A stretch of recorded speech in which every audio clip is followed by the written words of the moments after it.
Today on this part 2 of the Huddle Up Draft podcast, Carl, Nick, and Eric are once again joined by Mark Schofield of Inside the Pylon and Locked On Patriots to dive into the rest of the remaining top quarterback prospects in this class, including Baker Mayfield, Josh Allen, and Josh Rosen, as well as some sleeper quarterbacks in this upcoming class. You are listening to the Huddle Up Draft podcast. Welcome to the Huddle Up Podcast, your go-to show for all things Broncos.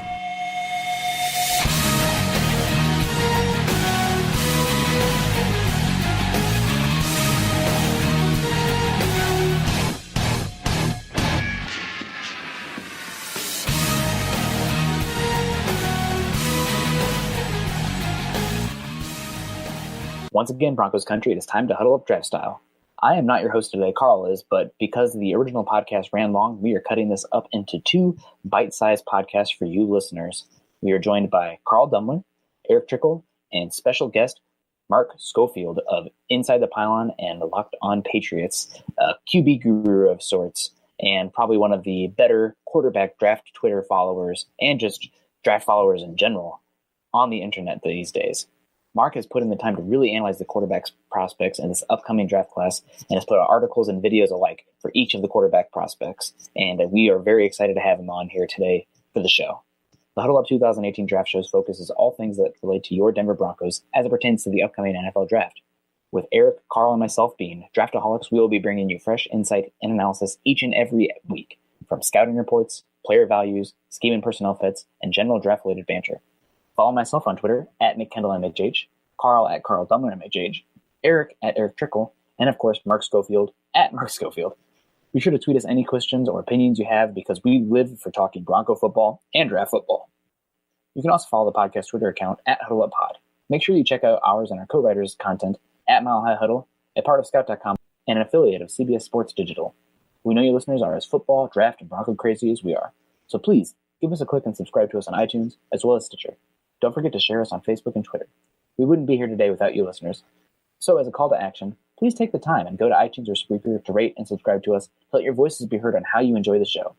But moving on, definitely another one of the more interesting guys here, one of the 2 Joshes in this class, Josh Allen for Wyoming. Now there are definitely a pretty big group of Bronco fans that have some personal interest in Josh Allen, being the fair amount of Bronco fans in Wyoming that have been clamoring for Josh Allen. And I think everybody, Carl and Eric, also have been, telling the Bronco fans there to pump the brakes. He's definitely a tools guy, has an incredible arm, athletic profile, size. I mean, everything that you could want from him, and had played decently at the Senior Bowl. I mean, granted, practices are way more valuable than the game itself, but Josh Allen is definitely one of the more interesting guys in this class, and I have no idea where he's going to go. I've heard bottom of the first round. I've heard he's a day 2 player, and I've heard first overall, but I'm very interested to hear what you have to say about Josh Allen.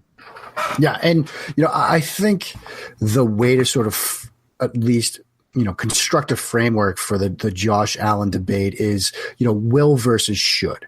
Will Josh Allen go in the first round? Yeah. Will he go early in the first round? Yeah, I believe so. But then the flip side to that is, should he?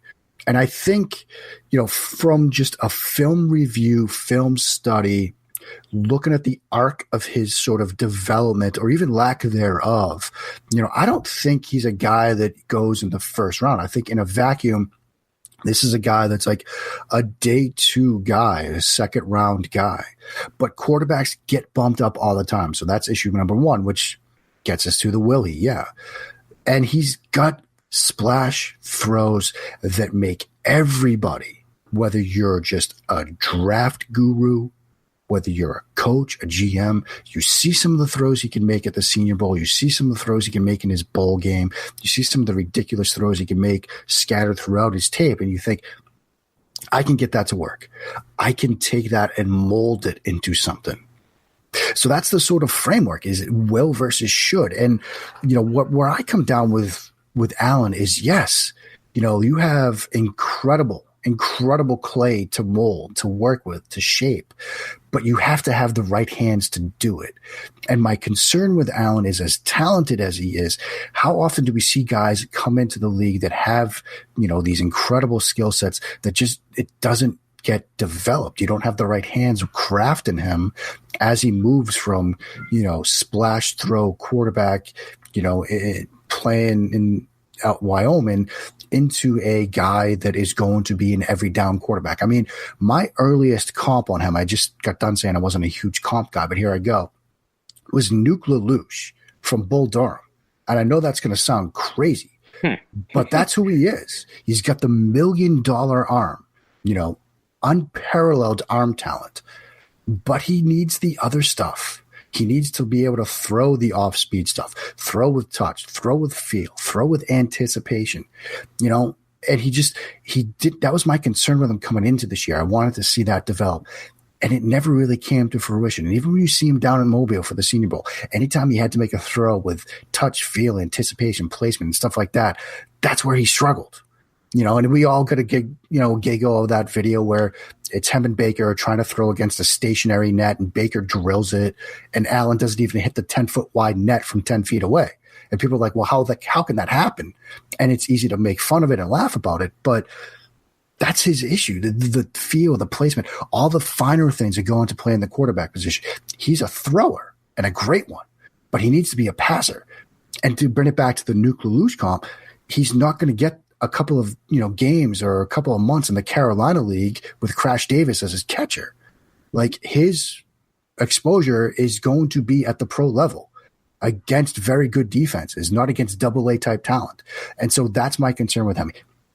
All the raw tools are there, and there's great stuff there. Believe me, he's, again, unparalleled arm talent, can make some wild throws, incredible athleticism, and does some of the things that make you just wonder why he's not the surefire number 1 overall pick.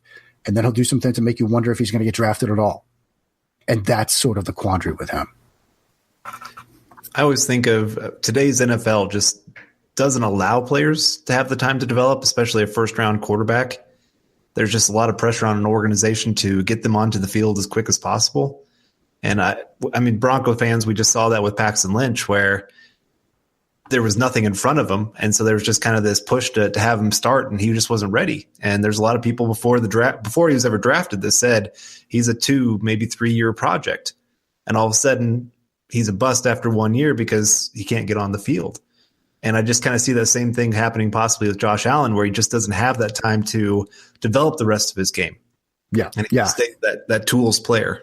Yeah, I think that, Carl, it's a great sort of way to frame this. And now, if you're going to tell me that, okay, Mark, he has to go in the first round, where does he go? I'm comfortable with saying, okay, then fine. He'll go to New England at 31. Like, if you want to do that, I'm fine with that. That's an ideal situation. Pittsburgh, that's another ideal situation. Even the Chargers a little earlier in the round. Like, situations where he can go and sort of be eased in, whether it's a year from now or in the New England case, 2 or 3 years from now, I think would be ideal for him. When we were down in Mobile, some of you guys probably heard this too, that, Baltimore was potentially thinking about Josh Allen if he falls. Again, another ideal situation, and somewhat of a similar stylistic quarterback in a sense, I think, to learn from in Joe Flacco. That's ideal for him. Now, if Allen's going to be in a situation where he's pressed into action early, he's not going to develop the things he needs to develop because, as we talked about with Darnold, he will fall back on his crutch. All quarterbacks have crutches. All writers, all podcasters, we all have crutches that we turn to in the heat of the moment. With RG3, it was tuck it and go, right? That's what got him into trouble, but that's what he was doing because it always worked for him. As long as RG3 had been playing football, he was the most athletic and probably the fastest guy on the field. So if things got scary for him, he could tuck it and get to the edge and beat everybody to the edge. He gets to the NFL, he's suddenly not the fastest guy on the field anymore. Those defensive ends, those linebackers, they can beat him to the edge. Now what happens? Now how does he adjust? It's going to be the same thing for Allen. He's had the arm where it can bail him out of trouble. He can run around back there, make guys miss in the pocket, and make ridiculous throws into some throwing windows that other quarterbacks would never dream of challenging. Now he's going to get to the NFL where those throw windows are going to be even smaller, and those guys chasing him down are going to be faster. And that's what he's going to face, is if he's pressed into action early, he's going to try to do the things that he could sometimes get away with at Wyoming, and he's not going to get away with them in the NFL. And about, you mentioned him going to the Steelers or the Chargers or the Patriots, and those are all such great fits, or even the Ravens. I think you and I actually talked about this a little bit on Twitter a while back about where Josh Allen should go. And the thing is that if he doesn't go to a team that has an established quarterback, the pressure is really on, because the NFL isn't a place where coaches have the time, are allowed the time to sit there and work and develop quarterbacks anymore. Is you got to come in and you got to start competing to win right away. Otherwise, you're going to be out of a job. And not just with Allen, it applies to all of these quarterbacks. So that's what makes Allen such a bigger risk, is because how much more raw he is compared to all these other guys, the raw talent there. And so if he goes to like a Cleveland and they don't have a guy for him to sit behind, it's hard to see him be successful, because he doesn't have that time to sit there and learn. The pressure's there, and the coaches, they got to sit there and try to figure out a way to make it so he can be effective and win. It's a shame that the NFL has changed so much to where you can't be given the time to sit there and develop a lot of players, and not just quarterbacks, but quarterback being the hot position, it's even worse for them. Yeah, Eric, that's exactly right. And, like we had talked about, like you said, like the Chargers, the Steelers, Baltimore, like those would all be good fits for him. But, the expectation level changes once you get into, say, that 1 to 20 range of the draft, because now you're drafting usually for teams that need to fix the quarterback spot. Because if you're drafting early in the draft, chances are you need to fix the quarterback spot. Expectations are different now. This is no longer a 2 to 3 year process where, people have patience, fan bases have patience, ownership groups have patience. It's a Twitter world now.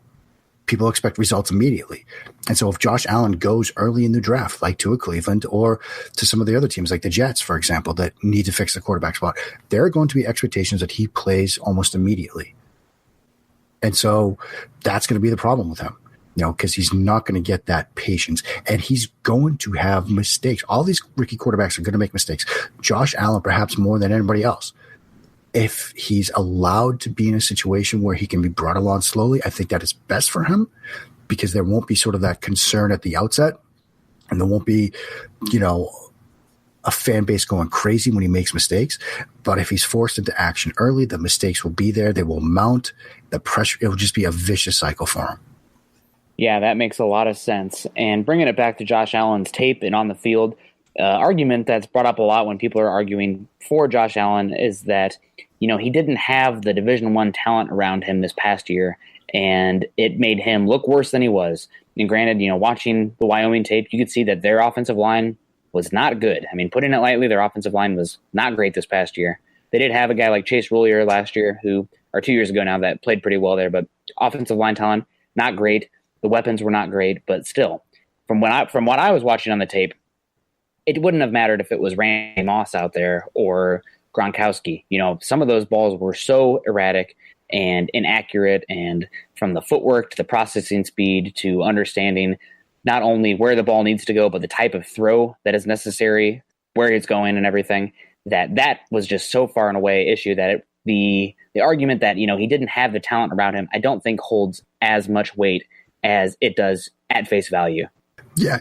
I think that's a good point. And I mean, the mistakes were there 2 years ago when he had Brian Hill, a talented running back, when he had, the Hollister twins, both of whom are in NFL camps right now, on NFL teams right now. And so the issues were still there. And it's not like this was a situation where, he was doing everything perfectly and the team was just dropping passes and, blowing stuff up front for him and getting him into trouble. A lot of the mistakes, a lot of the errors, a lot of the things that, people that aren't as high on Josh Allen as others might be point to are things of his own creation and doing.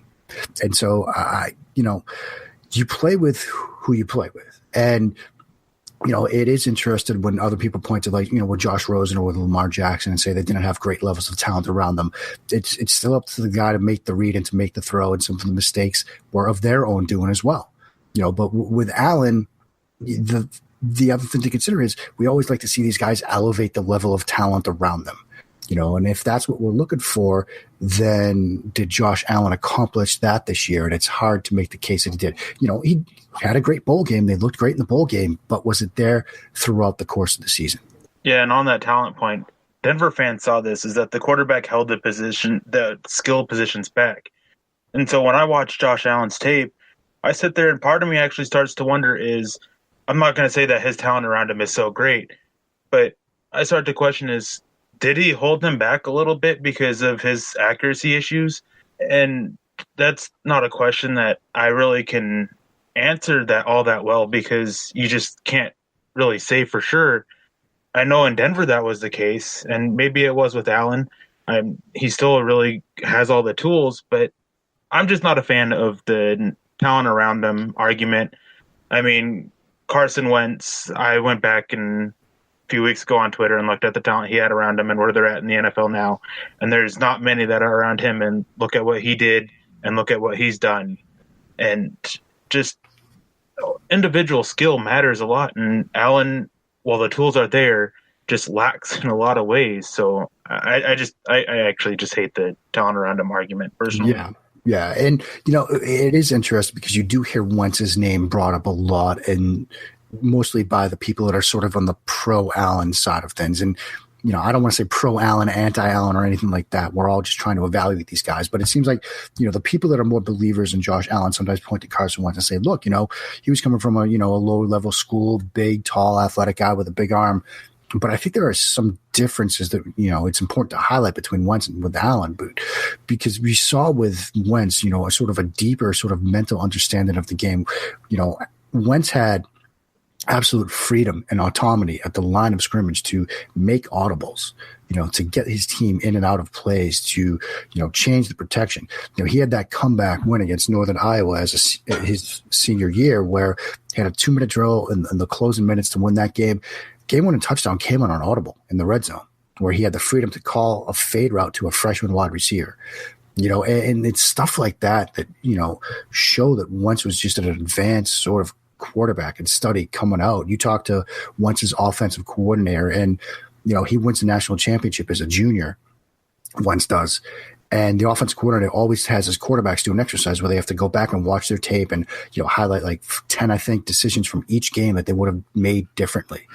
And this is a team that just won a national championship. And, the offensive coordinator didn't expect to see Carson anytime soon. He had it back on his desk like 3 days later. Like, that's who Carson Wentz is. I mean, he's just a different sort of breed. And so, the comp between Wentz and Allen, it doesn't mesh well with me because I think sort of Wentz had that coming out, that sort of understanding, that there's more to play in the position than just simply throwing the football through a brick wall. Yeah, I can't disagree with any points you're making here, and I can construe, I think, what you'll say here, but got to wrap up Josh Allen here. The biggest reason he will succeed going forward and the biggest reason he will fail. Yeah, I mean, with Allen, he'll succeed, if he's handled the right way. If he's given the chance to sort of develop and come along slowly, then he will be fine. My concern comes, though, is, again, when you're betting on the development to happen at the NFL level, sometimes you're setting yourself up to fail. You're setting yourself up for some, poor, diminished returns. And, with Allen, the raw tools, you can't deny that they're there, but over the course of 2 years now, I've been waiting to see that other stuff come to fruition, to see the understanding of the nuance and the subtleties that go into play in the quarterback position. And it hasn't come yet. And so you can't help but wonder, will it ever? So, I mean, that's what it comes down to. He'll succeed if he learns that stuff. He'll succeed if he develops that sort of nuance, touch, feel. He'll fail if he doesn't, because you can't just play the quarterback position at 100 miles an hour. And right now, that's the only speed Josh Allen knows. Sometimes you need to do the slower, nuanced, touchy-feely type things that come to play in the position. He hasn't shown an ability to do it on a consistent basis, if at all, anytime. Whether it's last year, this past season, down in Mobile, just haven't seen it yet. Yeah, absolutely. Consistency and accuracy, two of the biggest things with quarterback success. If you throw it through a brick wall or you have all the tools, doesn't matter if you can't do it on a play-to-play basis. So I'm in agreement with you there. All right, well, the next guy that is probably one of the more love him, hate him quarterbacks in this entire class. There's been a lot of talk about his height, some on-field antics as well as some off-field antics, but that is the Heisman Trophy winner, Baker Mayfield. Yeah, looking at Baker Mayfield, this is a guy Bronco fans seem very, very divided on. And I think most of the NFL world really is. Either you love them or you hate them. There's no really in between. And some of it comes from questions about playing in the Big 12. Some of it comes from, like you said, the height thing. Some of it comes from just, is he the next Johnny Manziel? And let's just start right there with leadership. Mark, what do you think about his leadership style? That is such an important question when it comes to evaluating quarterbacks because, when it's 3rd and 7, you get into the huddle as a quarterback, you've got 10 sets of eyes back at you, and the worst feeling in the world as a quarterback, and I've experienced this, is when you get into the huddle and all 10 sets of eyes are looking at the grass. They're looking at their feet. It's because they've lost faith in you. They've lost faith in your ability to lead this team, to make the plays that this team needs to have made so they can be successful. That's never, I don't think, ever going to be an issue with Baker Mayfield. Like, he may flame out in the NFL due to sort of mistakes, when he's making throws, when he's making decisions, things like that. He won't flame out, due to a lack of like his team sort of losing confidence in him because he's got that chip. He brings that to the table. He's the guy that you can see from his time at Oklahoma. You could see just even in practice down in Mobile, he's that guy that gets everybody going, that everybody gravitates to in between plays. And, one of the things that really sort of stood out watching Baker Mayfield up close and personal down in Mobile was, he arrives late. He's dealing with the illness with his mother. He shows up, basically comes off the plane and gets on the practice field. Takes a while to sort of get going. But then when they go at the end of that Tuesday practice session into 11-on-11, who rips the 2 best throws of that session but Baker Mayfield on 2 seam routes up the left hash mark? Because he's a guy that when the lights come on, forget it. Like, he's the guy you want to go play for. And you could see it just watching him throughout that week. And so, yeah, it's a big component of playing the position. And that's one box that more than any other guy in this class, I think Baker Mayfield checks the best. Another one that's a lot of people look at it as checked because they look at the stats is that of accuracy. And I guess, do you see the accuracy that he had in college, throwing for over 70%, really translating over to the NFL? Because I know some people brought up Big 12 defenses. He's had guys wide open, so the throws are easy. He just doesn't have a lot of those tight window throws. So do you believe in his accuracy? I do in a couple of senses. One, believe me, I understand the Big 12 defense argument. And yeah, he was throwing to a lot of wide open guys, and that's why a week like Mobile in the Senior Bowl was going to be big for him, because you want to see him challenge some windows that maybe he haven't had to challenge at least a lot, while he was playing at Oklahoma. And the completion percentage one, when people sort of point to his completion percentage and say that he's an accurate quarterback, the caveat to that is usually, well, he's making a lot of shorter throws. He's making a lot of throws near the line of scrimmage, a lot of swing routes and screens and stuff like that. That's kind of the NFL these days. I mean, look at next gen stats, look at passing charts, and a lot of these guys, a lot of throws are coming in that like 15 and in to even behind the line of scrimmage sort of range. There's not a ton of downfield stuff being done right now. And so on those throws, I think, Mayfield is sufficiently accurate to run a sort of West Coast based offense and be successful with it. But one of the throws that really sort of stood out to me this, down in Mobile, Carl, was, from that, Wednesday practice session, I believe it was, where, sort of a wheel route against kind of a cover 2 look. And in some situations, you might sort of see, because the safety was squat on the hash mark a little bit, he was late to rotate over, you might see the quarterback try to lead him upfield for the big play. But Mayfield put it almost into a back shoulder type throw because he saw that safety rotating over late. He didn't want to lead his receiver into trouble and sort of had his guy put a throw on him that had his guy sort of throttled down so he would at least make the catch and be able to brace himself for a potential impact. And that, to me, showed sort of an understanding of like nuance, coverage, and ball placement that we don't see from a lot of these other guys. Because if that were Josh Allen, he would have laid it out there and try to have his guy run under it. But Baker put it in a spot that was the most advantageous for his teammate. And that really stood out to me. So I think Baker is sufficiently accurate. Is his ball placement perfect? It hasn't been at times. Is anticipation an issue? He's been getting better at it. but it's not his strong point. Does he have weaknesses as a quarterback? Yes, he does, and we'll get to them.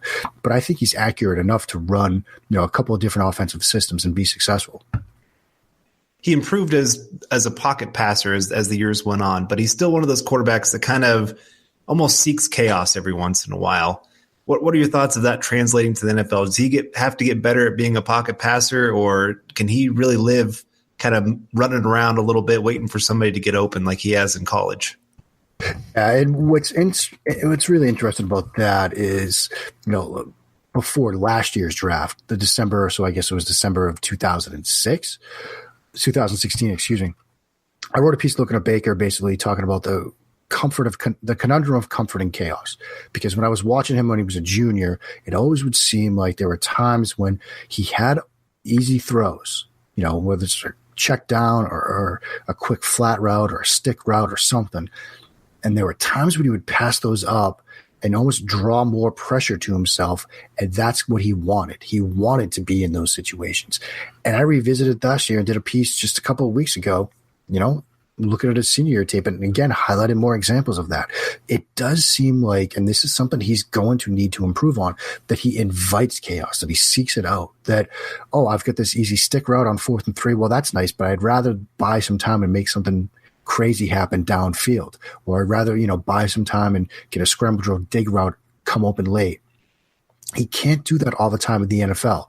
It works in stretches. It works for a while. It worked for a while for Russell Wilson this year until teams sort of caught up to it and they were able to sort of contain him as much as they could, or at least, constrict every possible throwing window, tell their guys to cover late into the play until after the whistle, even if need be, sort of take away those scramble drill type throws. Mayfield's going to have to make throws from the pocket. That might be the biggest sort of hand up that people will have on him because they think he doesn't want to do it as much. He can certainly do it, but there are times on his tape, his tape is littered with examples of him in the pocket, having an option and giving up on it, or, reset on himself and then giving up on a potential option. That's my biggest fear with him, that he never unlearns that. I mean, I think when you're studying quarterbacks, I've long been of the mentality that it's easier to sort of dial back your aggression.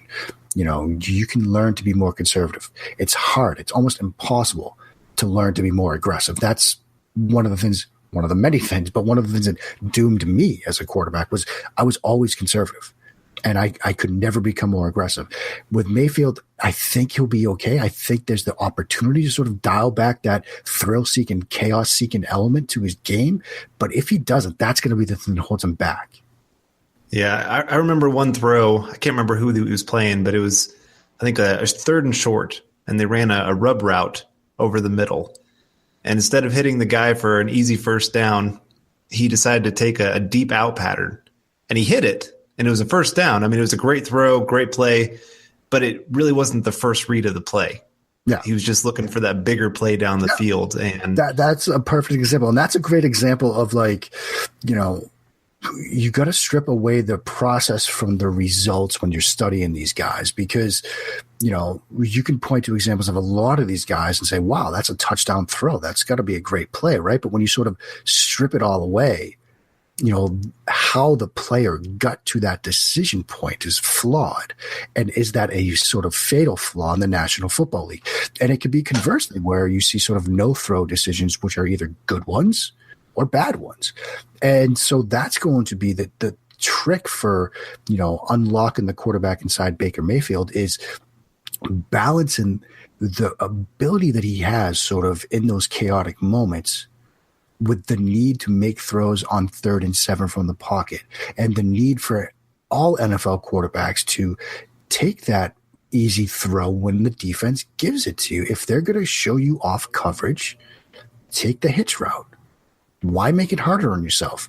If they're going to show you off coverage, don't force a back shoulder throw into it when the defender is sitting on it.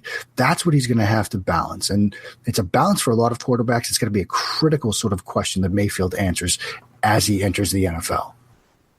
What do you think on – this is another critique of his game, is that of being a product of the system and also just having the talent around him. Something that I noticed down in Mobile was he didn't quite have the same kind of quickness and speed around him. And there's a couple times where he had to do kind of a double clutch because his receiver couldn't get off press coverage.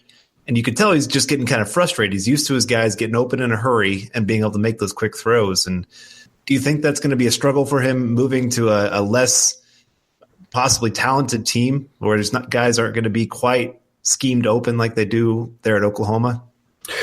I mean, it's certainly a possibility.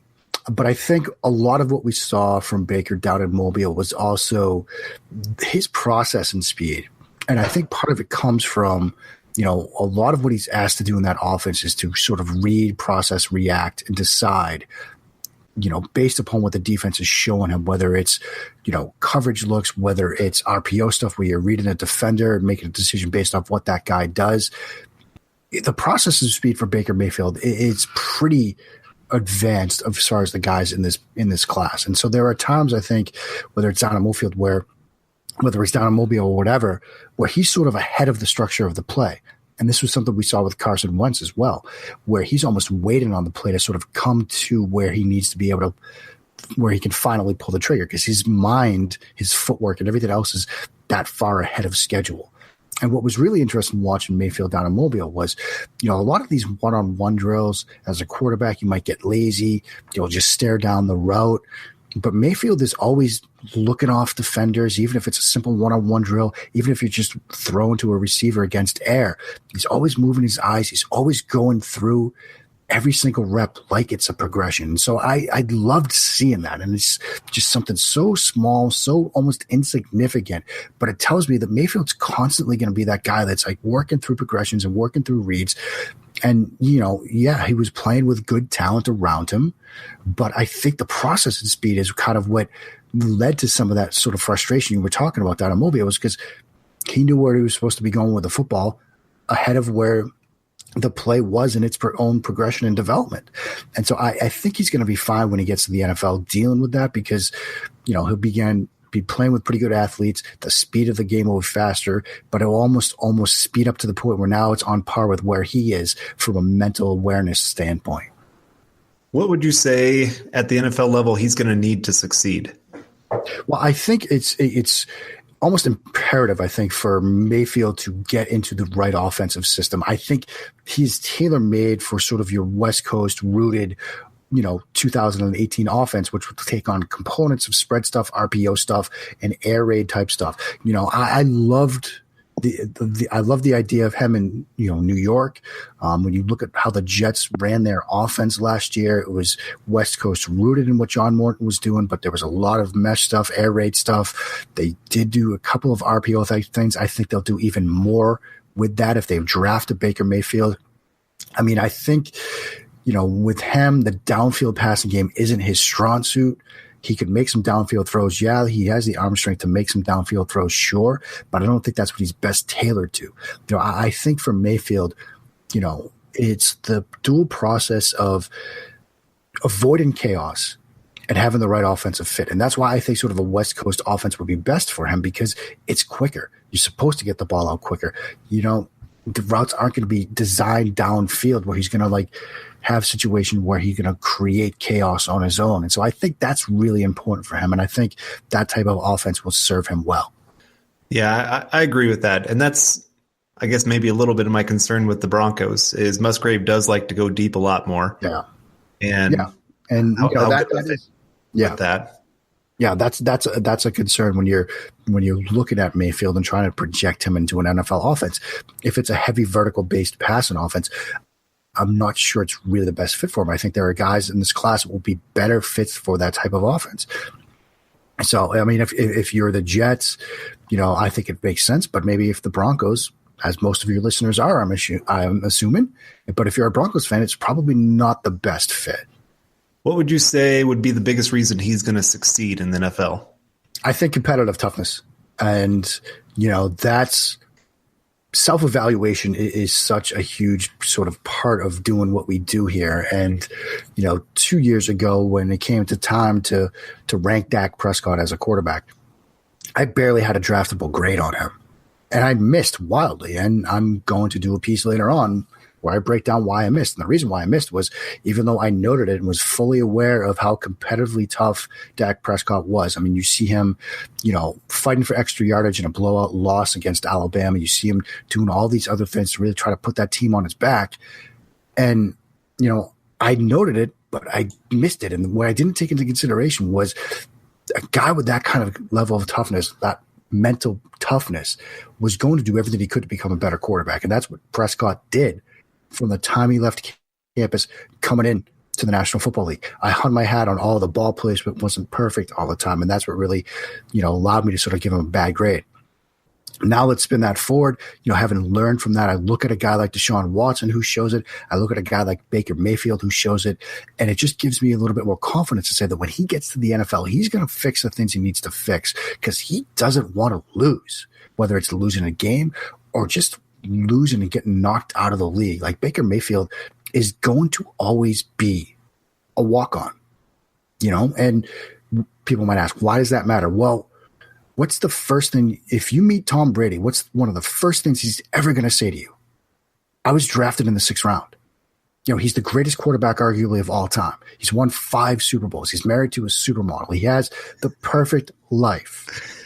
But he's still going to tell you he was drafted in the 6th round. He's still going to tell you he was picked 199. Look at Michael Jordan's Hall of Fame speech. He was talking about guys that made teams instead of him, guys that were, given awards instead of him, guys that made him angry.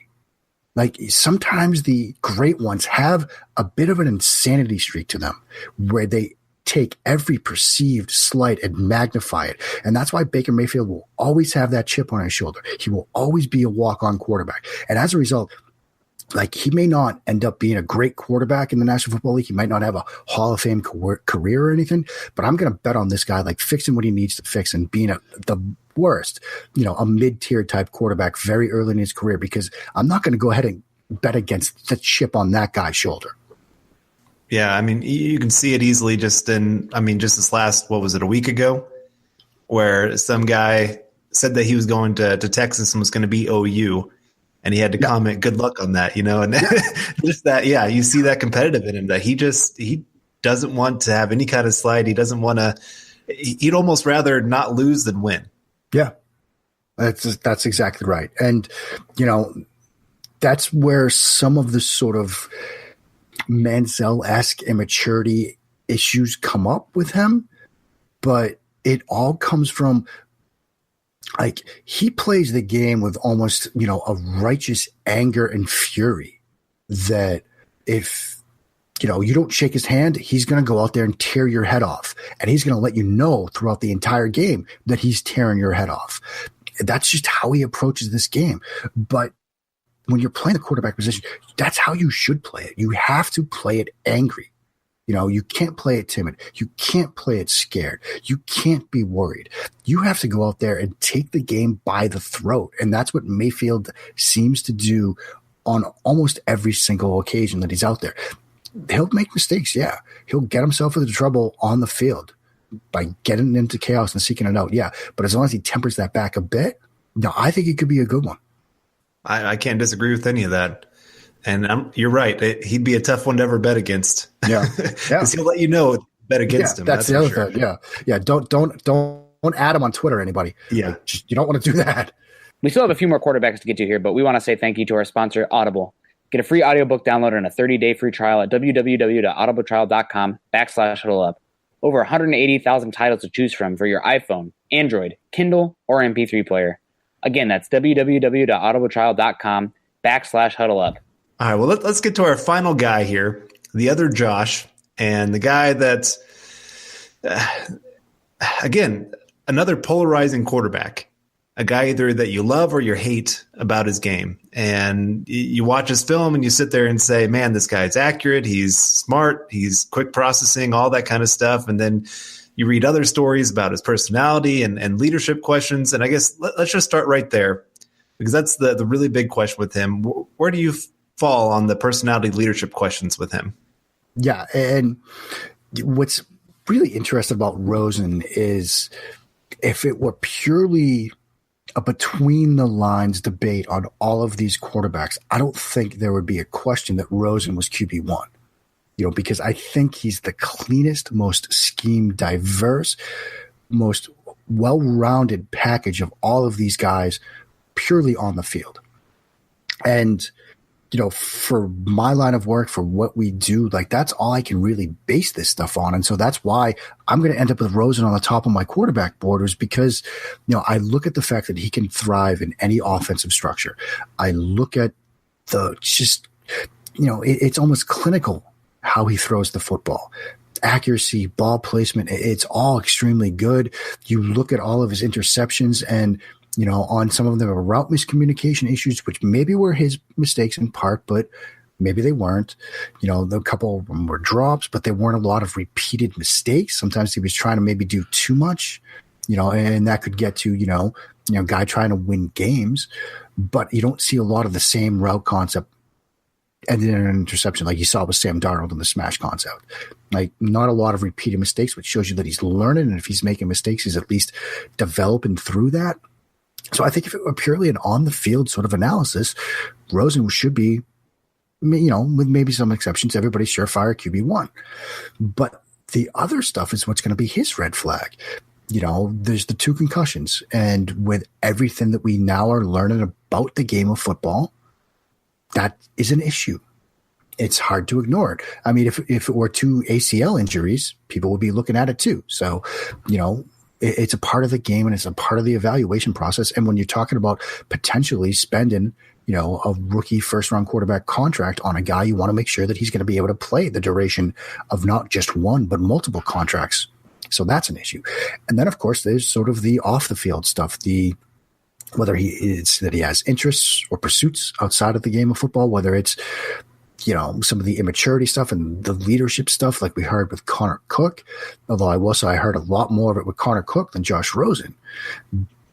But again, do you want this guy to be the face of your franchise? And so, those are the issues that are going to hold Rosen back. And, some of us that were down in Mobile, I'm sure we all heard the same stuff that, one of the reasons why Darnold is going to go early is because people just sort of don't trust, don't believe in sort of the mentality of Josh Rosen away from the football field. We've seen the photos, the hot tub and hats and whatever. We've heard some of the comments about, maybe he doesn't want to play in Cleveland. And football is still at its heart, like an old school business.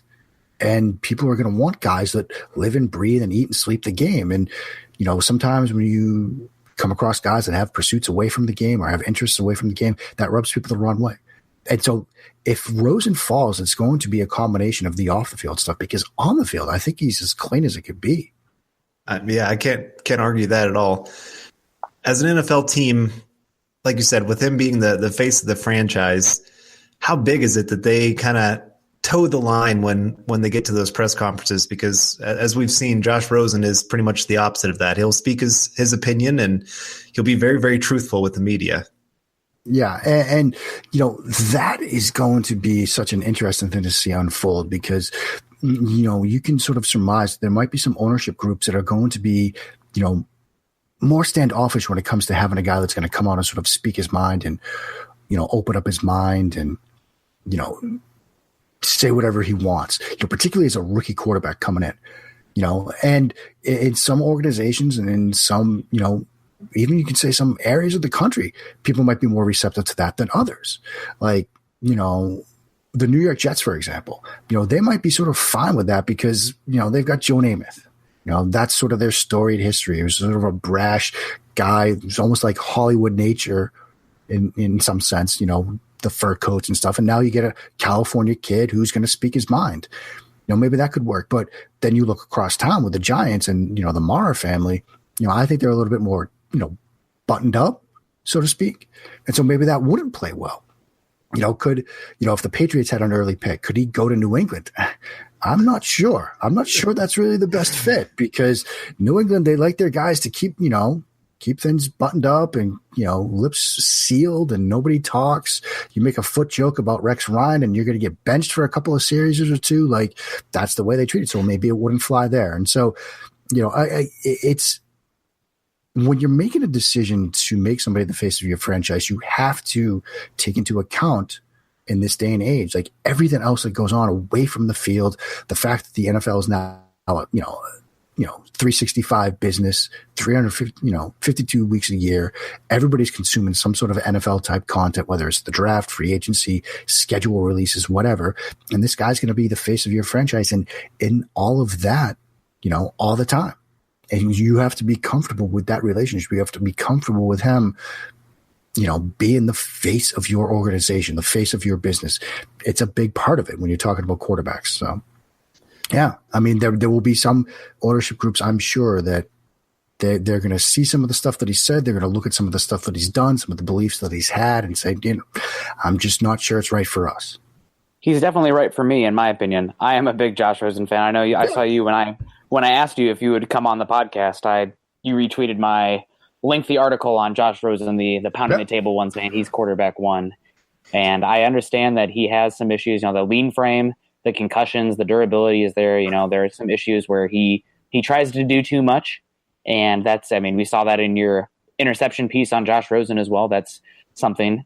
But I feel like I read a stat somewhere that almost all of his interceptions came when his team was losing the game and he was having to put the team on his back in order to stage a comeback and kind of make up for the talent deficiencies that he had around him. Sometimes, throwing across his body that one against Memphis, which was absolutely a no-no, going to the right and then throwing it to the left across his body for a terrible pick. And he does have some of those littered in his tape, but is there something that a main takeaway, I guess, from the interception you did on Josh Rosen? Yeah, I mean, the Memphis interception you just highlighted, that was just a confounding decision, because it was one of those plays where, look, he had done everything right. It's 3rd and 19. He slides well in the pocket. He climbs, but then he's going to check down in front of him. And this is similar to what we were talking about with Baker Mayfield. It's 3rd and 19. Just take that. I know you want to make a play. That's good. It's good that you want to be aggressive in that situation and make a downfield throw and try to make something happen. But sometimes as a quarterback, even in those situations, you've got to learn that sometimes losing is the best way to win. You've got to live for the next series. Don't put your team in a situation where now defense has to come back on the field and defend a potentially short field. And so similar to Mayfield, it's dialing back the aggression a bit. And like you said, Nick, part of it was due to the fact that, he was having to play from behind a lot. But when you sort of take a step back and look at the totality of the interceptions and, what we kind of learned from them, the main takeaway that I sort of had was, other than, 2 routes where there was sort of a miscommunication issue, the rest of it was all sort of different stuff. There weren't a lot of repeated mistakes. He had one against Arizona on a play action comeback route. The anticipation was there. It was a deep out route, right hash mark to the left sideline. The timing was pretty good. He just sort of placed it behind the receiver just enough where the defender was able to break on it. But you didn't see a ton of that. There was a route that was, I think, actually now I'm looking back at 3 misreads. So there's that situation where it's miscommunication between himself and the receiver, where he's throwing one thing, the receiver's doing another. And so you kind of take those and place them aside. There was one that was a drop. And so I just think that there weren't a lot of repeated mistakes. And that's my main takeaway from them, that, it wasn't like teams were showing him the same look and he kept screwing it up. Other things had to happen for him to make mistakes. Other things had to happen for him to turn the football over. And, that makes me think that, again, he's learning as he goes. He's absorbing his mistakes. He's learning from mistakes and becoming a better quarterback as you go through this process. Because, and that's part of the reason I do this interception stuff, is because you learn so much about when a quarterback makes a mistake, when a quarterback throws a turnover, that I think you learn more by studying that than studying some of the other stuff, because it gives you a window into what they're screwing up. And then as you get through the rest of their tape, are you seeing the same sort of mistakes again? And you didn't see that much, if any of that, with Josh Rosen. Yeah, that's a great point. I definitely remember that from your video as well. And it's something that's definitely worth noting, is that he learns from his mistakes. He's not making the same one twice, and he's going back out there, and he's still letting it rip, though. That's a big thing. He's not afraid. He throws some of the tightest windows that I saw from any of the quarterbacks this season. The way that ball comes out of his hand, it's beautiful. He is going to put on a clinic at the combine. When it comes to the throwing drills and all that stuff, he and Josh Allen are going to look incredible, I bet. Allen, for one reason, and that's the fact that he will probably hit 69 on the radar gun or something like that. And it's going to be super nice for everybody. But Rosen is the cleanest on the field guy. But that part might not even matter for him, because where Rosen's going to determine if he's the first quarterback taken or not is going to be at the podium the day prior. And what is he going to say then? How is he going to handle that? If he comes out and says all the right things and does all the right things and has a smile and, dots the I's, crosses the T's, whatever, and treats the media well and just looks the part, then he's going to, talk himself into being the first overall pick. He's not a guy that has to play himself into being the first overall pick. He's a guy that has to talk himself to that point. And the meeting rooms, the whiteboard sessions, again, sitting down with the owners and looking the owners in the eye and saying, yes, Mr. Maher, Mr. Kraft, whomever, I can be the face of your franchise. I will be the guy that you can count on to, put a good face to your business. If he nails that stuff, he'll have nailed the week. I am very excited to interview him at the Combine myself. I haven't decided what question I'm going to ask him yet, but it's definitely something I will be sleeping on and thinking about. But yeah, moving on here, just a couple last questions to wrap up Rosen here. The biggest thing he needs to succeed and the biggest thing his ability allows a team to overcome. Well, I think with Rosen, it sort of gets us back to where we started, in the sense that, with Josh Allen, I think he's a fit for a downfield type pass and attack. With Baker Mayfield, I think it's more of a West Coast type thing. With Darnold, I think he could do West Coast. I think he could be a downfield guy, but there's still some scheme holes to each of those three guys. Rosen can come in and run any kind of offense you want. Rosen can come in, he can give you air raid stuff. He can give you West Coast, Aaron Perkins, Coryell. Like, whatever you want to do, he can do. And that's why I think, again, coming back to how I do this and how I rank these guys, the fact that he's so scheme diverse in my mind makes him a more valuable commodity, because you won't have to tailor your offense. Obviously, whoever the quarterback is, like we talked about with Brady, you still do some things for them to help them, but you don't have to change your personnel packages. You don't have to change your playbook. He can come in and run it. And so similar, like we were talking about Kirk Cousins, he's plug and play. And that's a huge benefit to coaching staffs, to front office people, because you don't have to alter your, because receivers, you're looking for different sort of traits at receivers if you're running one offense versus another. Same thing with pass blockers. Like, if you need guys that are going to sort of win well into the rep, if you're going to run a downfield passing game, if you're just be doing quick game, you just need guys that can get in somebody's way for a couple of seconds. Not to, make too much fun of it, but yeah. So, he's a boon and a benefit to an offense and to an organization because of his scheme diversity. So that's a huge thing that helps him. What could hold Josh Rosen back? The medical stuff, maybe. If there's more to his concussion history, if, that becomes an issue for him, because again, purely on the field, I think he's extremely clean. Are there nitpicky things like, being overly aggressive at times? Yeah. But I think part of that was due to, situation. I think also part of that is he's an aggressive guy that's going to challenge those windows, like we said. And as I said with the other guys, I think you can learn to be more conservative as you sort of develop in the National Football League. I think Rosen can play early.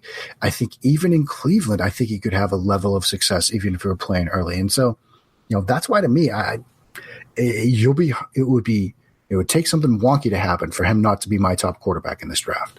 Yeah, I can't disagree, and I am a big Josh Rosen fan myself. I self-declaimed Rosen Brosen. There you go. That's my group. But wrapping up these guys and kind of moving on here, because we're getting a little bit long, which is great. We're loving all this information coming from you, Mark. But I'm curious, your top 5 guys in this class right now. Yeah, kind of where I am right now. I've got it's Rosen, Baker, Darnold, Lamar, and then Josh Allen. Yeah. And, and for me, we didn't do a segment on Lamar. I still look at Lamar Jackson. And I think, similar to some of the stuff we talked about with the other guys, that you can run an offense with him right now.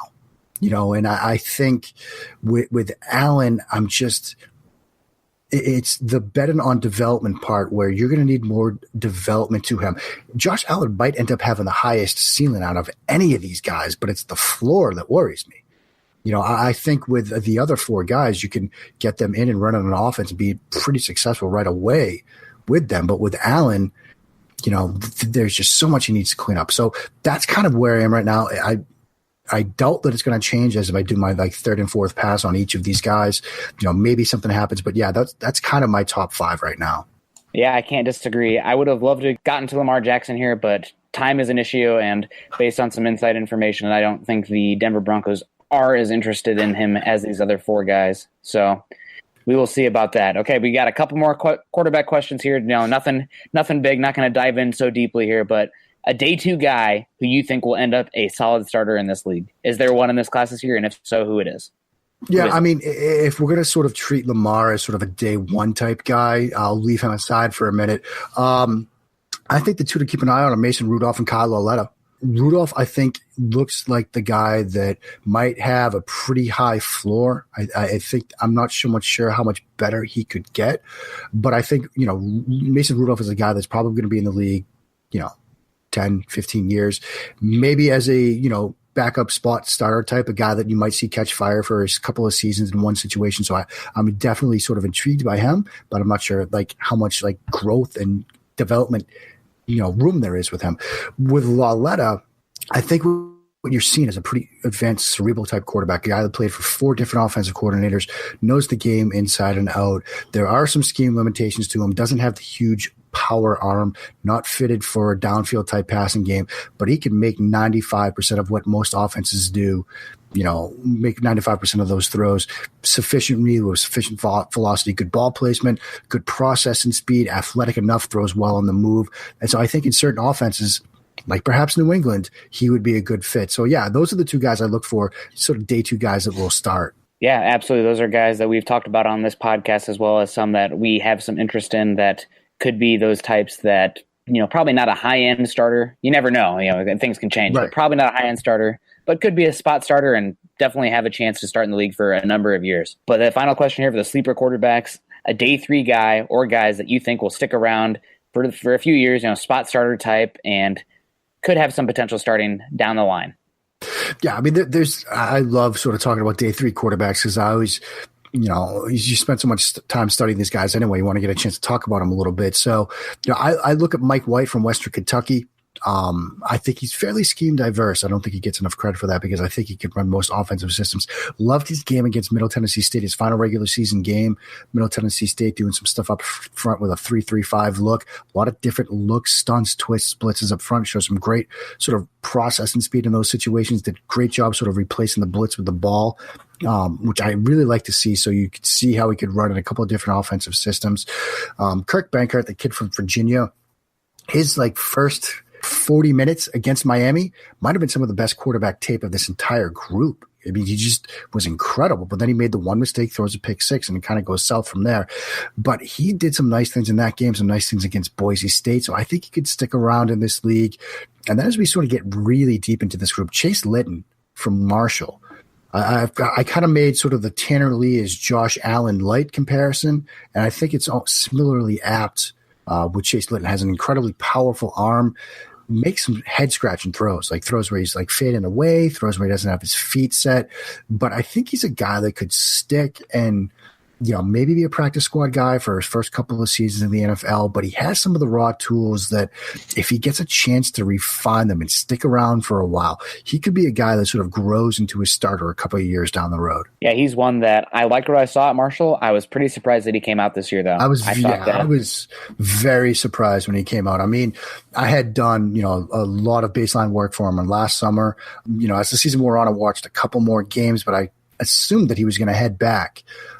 He came out, must have gotten some advice. He's got the Lee Steinberg representation, so they must be hearing some good things. So, he probably does hear his name called, probably late on day 3. But if he gets into a situation where he can be sort of your practice squad QB for the next couple of years, who knows what could happen with him. He's got enough sort of raw tools and talent where anything can happen. Yeah, and if the Broncos are looking at a guy like Kirk Cousins, Chase Litton seems like the perfect guy that you could add day 3 to compete with a guy like Chad Kelly and anything like that. And Elway can still get his tall, big-armed quarterback. There you go. Everyone's happy. Carl, Eric, do you guys have any questions or any comments before we wrap this on up? No, I'm good. Only thing I got to say is that I just had One of the best times of my life sitting here listening to you talk, Mark. Thank you so much for coming on. It's incredibly kind to say, Eric. I appreciate that. Believe me. Yeah, no, we really appreciate you coming on. I know you're a busy guy, especially this time of year. And are you going to be at the Combine this year? I will not be headed to the Combine. I think we just locked down a little family trip so I could, kind of repay the wife a bit because she had to watch the kids while I was down in Mobile. And yeah, you get one 6-year-old and a 4-year-old, it can be a little dicey. So I'm going to be staying on the home front. I'm sorry to miss you guys that are going to be there, but I'll be watching it. I'll figure out a way to watch it somehow. Well, that's too bad for me because I won't get to see you there, but maybe next time. There's always next time. Definitely, man. All right, well, that will wrap up this week's episode of the Huddle Up 2018 NFL Draft Podcast. You can find Mark on Twitter at Mark Schofield, and make sure you head over to YouTube and Inside the Pylon where he has a lot of work up there as well. We referenced his interception pieces. He has about 20 to 30 minute videos on each of the quarterbacks and their interception pieces, which are just really, really interesting and fun pieces to watch, especially if you're a type that's kind of starting to get into the film. And Mark really walks you through about a lot of the things that if you don't really know what you're looking for, he can guide you through it.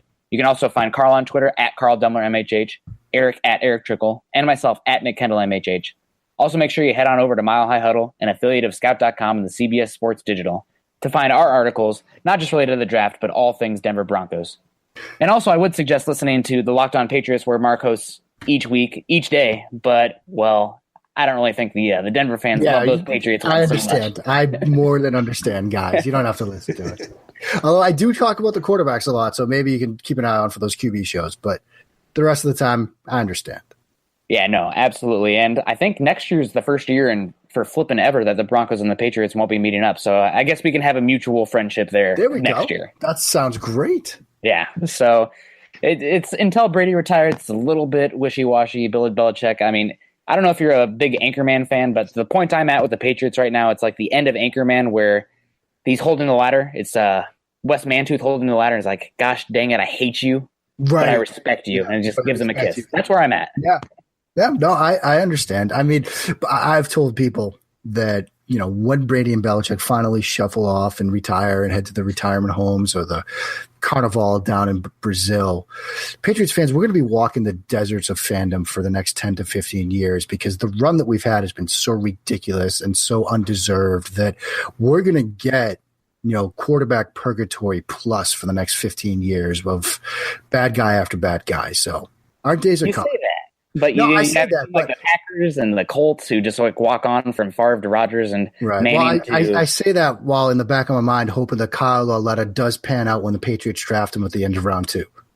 So they had a very long interview with him at the Senior Bowl. Yeah. So we'll see.